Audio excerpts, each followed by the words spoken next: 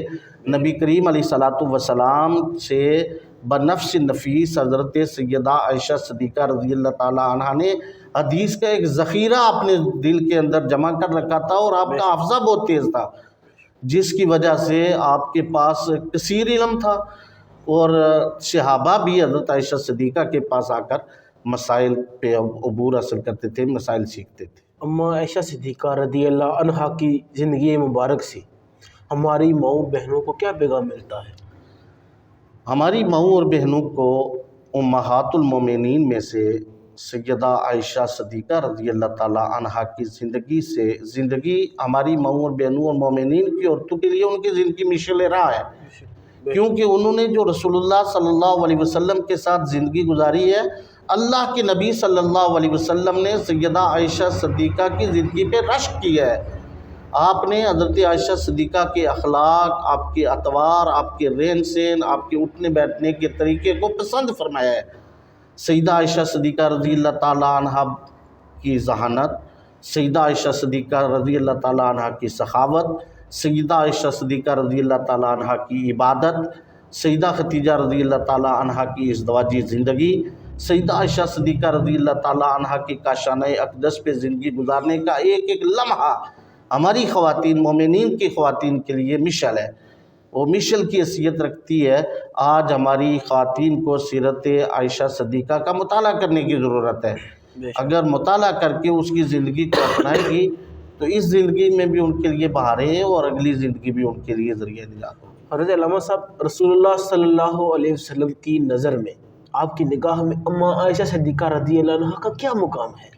حضرت سیدہ عائشہ صدیقہ رضی اللہ تعالی عنہا کے بارے میں رسول اللہ صلی اللہ علیہ وسلم نے بھی بڑی تعریفی کلمات ارشاد فرمائے، اور حضرت سیدہ عائشہ صدیقہ رضی اللہ تعالی عنہا خود اپنی زبان سے اپنی خصوصیات بیان فرما گئی ہیں۔ آپ فرماتی ہیں کہ اللہ رب العزت نے جبریل امین کو میری صورت میں بھیجا، فرشتے کو میری صورت میں بھیجا۔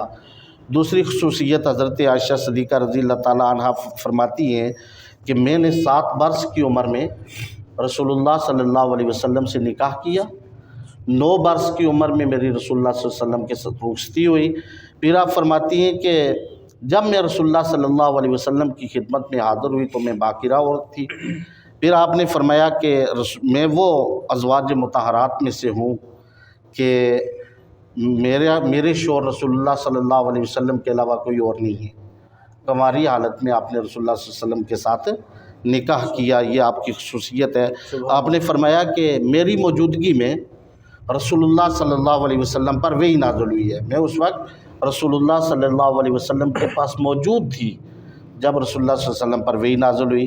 پھر ایک بڑی شان کی بات حضرت عائشہ صدیقہ رضی اللہ تعالیٰ عنہ نے اپنے لیے فرمایا کہ میرے برات کے لیے اللہ رب العزت نے قرآن کی آیت نازل کی ہے۔ سبحان اللہ۔ اسی طرح حضرت عائشہ صدیقہ رضی اللہ تعالیٰ عنہا نے فرمایا کہ میں اپنے حجرے میں موجود تھی، اور میرے حجرے کے اندر رسول اللہ صلی اللہ علیہ وسلم کی روح پرواز ہوتی ہے، اس وقت میرے اور فرشتوں کے علاوہ اس حجرے کے اندر کوئی نہیں تھا۔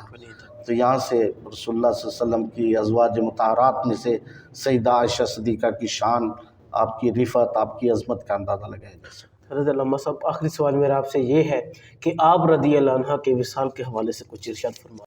حضرت سیدہ عائشہ صدیقہ رضی اللہ تعالی عنہا کا وصال پرملال 17 رمضان المبارک سن 58 ہجری کو ہوتا ہے، اور حضرت سیدہ عائشہ صدیقہ رضی اللہ تعالی عنہا 3 باتیں اپنی وصیت میں چھوڑ کے جاتی ہیں۔ آپ کا ارشاد ہے کہ میرے جنازے کے ساتھ آگ کو نہ لے کر جایا جائے، میرے کفن کے کپڑے میں سرخ چادر، ریشم چادر کو نہ رکھا جائے، اور جو تیسری وصیت تھی وہ حضرت سیدہ عائشہ صدیقہ رضی اللہ تعالیٰ عنہا کی یہ تھی کہ مجھے جنت البقیع میں دفن کیا جائے۔ یہ سیدہ عائشہ صدیقہ رضی اللہ تعالیٰ عنہا کے وصال کا لمحہ تھا۔ سبحان اللہ۔ تو جیسا کہ ناظرین کرام آپ نے حضرت علامہ طارق الرحمن نقشبندی صاحب سے اما عائشہ صدیقہ رضی اللہ عنہا کے یوم وصال پر گفتگو سماعت فرمائی، آپ کی سیرت و کردار، آپ کی شان و عظمت پر گفتگو سماعت فرمائی۔ اگر آپ کو آج کی ہماری یہ ویڈیو اچھی لگی ہو تو ہماری ویڈیو کو لائک، شیئر، کمنٹ اور سبسکرائب لازمی کیجیے گا۔ اپنے میزبان محمد طیب کبیر کو دیجیے اجازت، والسلام۔ بہت شکریہ۔